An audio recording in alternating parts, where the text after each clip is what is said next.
News చూస్తున్న మోంతా తుఫాను ప్రభావంతో ఏపీ వ్యాప్తంగా తీర ప్రాంత జిల్లాల్లో విస్తారంగా వర్షాలు కురుస్తున్నాయి. ఆయా జిల్లాల్లో అధికార యంత్రాంగం అప్రమత్తమైంది. లోతట్టు ప్రాంతాల ప్రజలను పునరావాస శిబిరాలకు తరలించారు.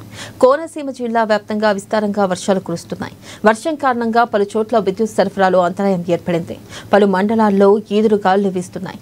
సాయంత్రం నుంచి గాలుల తీవ్రత మరింత పెరిగే అవకాశం ఉందని ప్రజలంతా అప్రమత్తంగా ఉండాలని కలెక్టర్ మహేష్ కుమార్ తెలిపారు. సముద్ర తీర ప్రాంత ప్రజలను సురక్షిత ప్రాంతాలకు తరలించినట్లు చెప్పారు.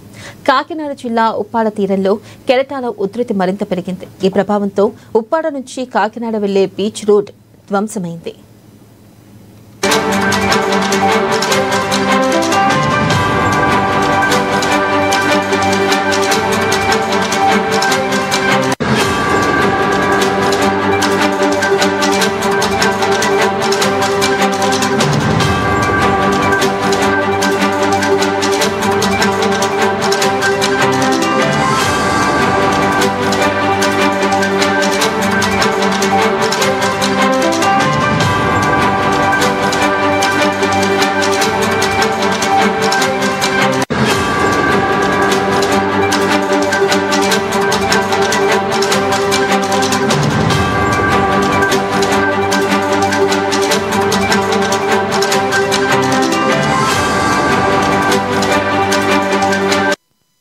ఇక తుఫాను ప్రభావంతో విశాఖ జిల్లాలో రాత్రి నుంచి వర్షం కురుస్తుంది. పలు చోట్ల చెట్లు నేలకూలాయి.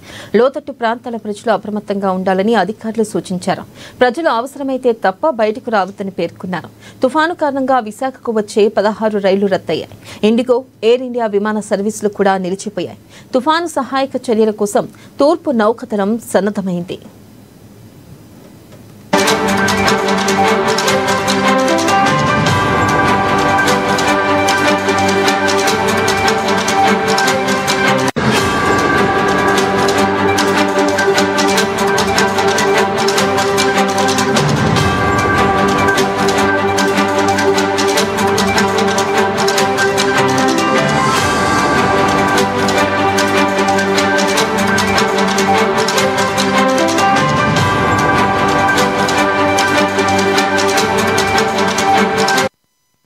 గుంటూరు జిల్లా వ్యాప్తంగా విస్తారంగా వర్షాలు పడుతున్నాయి. తాడేపల్లి, మంగళగిరి, దుగ్గిరాల, తెనాలి, కొల్లిపర, కాకుమాను, ప్రత్తిపాడు, పెదినందిపాడు, తాడికొండ, తుళ్లూరు, మేడికొండూరు మండలాల్లోని ప్రజలను పునరావాస కేంద్రాలకు తరలించారు.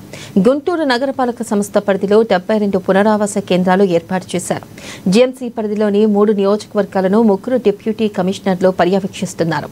బాపట్ల జిల్లా వ్యాప్తంగా వర్షాలు కురుస్తున్నాయి. ఇక జిల్లాలో అధికార పోలీసు యంత్రాంగం అప్రమత్తమైంది. నిజాంపట్నం హార్బర్లో 5వ నెంబర్ ప్రమాద హెచ్చరిక జారీ చేశారు. మత్స్యకారులు సముద్రంలో వేటకు వెళ్లొద్దని అధికారులు హెచ్చరించారు.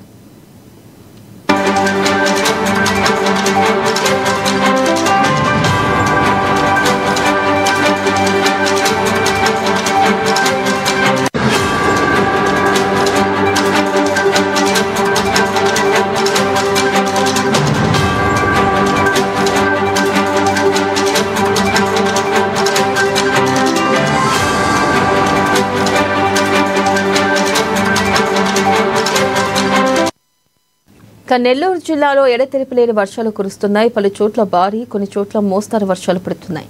కృష్ణపట్నం పోర్టులో 5వ నెంబర్ ప్రమాద హెచ్చరిక జారీ చేశారు. విద్యాసంస్థలకు సెలవులు ప్రకటించారు. నెల్లూరు తీరంలో అలలు ఎగిసిపడుతున్నాయి. కొన్ని ప్రాంతాల్లో సముద్రం ముందుకు చొచ్చుకొచ్చింది. విజయనగరం జిల్లాలో బొబ్బిలి మండలం పారతి వద్ద వేగావతి నదిపై కాజ్వేపై నుంచి నీరు ప్రవహిస్తుంది.